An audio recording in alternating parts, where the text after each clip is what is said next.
মালদার কালিয়াচকে ব্যাপক বন্ধের প্রভাব।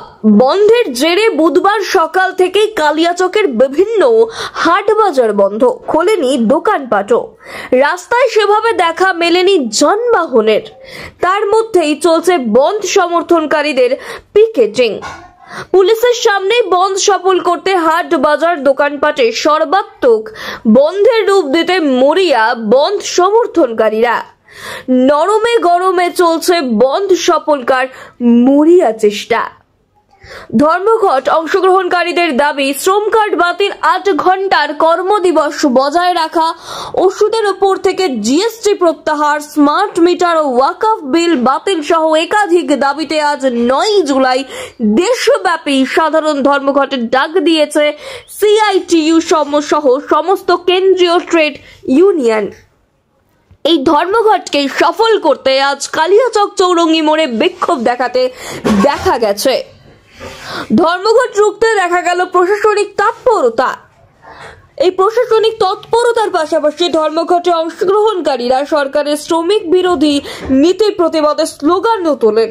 ধর্মঘটের শেষে সংগঠনের নেতারা জানিয়েছেন, সরকার যদি এই দাবিগুলো মান্যতা না দেয় তাহলে আগামী দিনে আরো বৃহত্তর আন্দোলনে নামবেন তারা। ব্যুরো রিপোর্ট, নিউজ সান টিভি। সেই ছবি আমরা আপনাদের তুলে ধরবো নিউজ সান টিভির পর্দায়। 20 মে তারিখে হওয়ার কথা ছিল, বিশেষ কারণে শ্রমিক সংগঠনগুলো এক জায়গায় একত্রিত হয়ে এই ধর্মঘট আজকে করার সিদ্ধান্ত ঘোষণা করেছে। আমরা রাজ্য সরকার মোদী সরকারের বিরুদ্ধে কেন্দ্রীয় নীতির বিরুদ্ধে যখন বামপন্থীরা, শুধু বামপন্থী নয়, কংগ্রেস দলের যে শ্রমিক সংগঠন আছে, এইরকম 17টি সংগঠন ভারত জুড়ে আজকে বন্ধের ডাক দিয়েছে।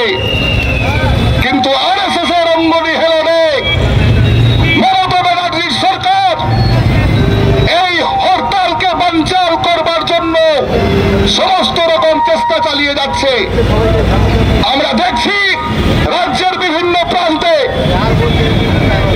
বামপন্থী ট্রেড ইউনিয়নের শ্রমিক শ্রেণী যখন রাস্তায়, কৃষকরা যখন রাস্তায়, এই বন্ধকে সংগতি জানিয়ে ছাত্র যুবরা যখন রাস্তায়, তখন পুলিশ এবং তৃণমূলের গুন্ডা বাহিনী একত্র মিলিত হয়ে গোটা রাজ্য জুড়ে এই বন্ধকে বানচাল করবার চেষ্টা করছে।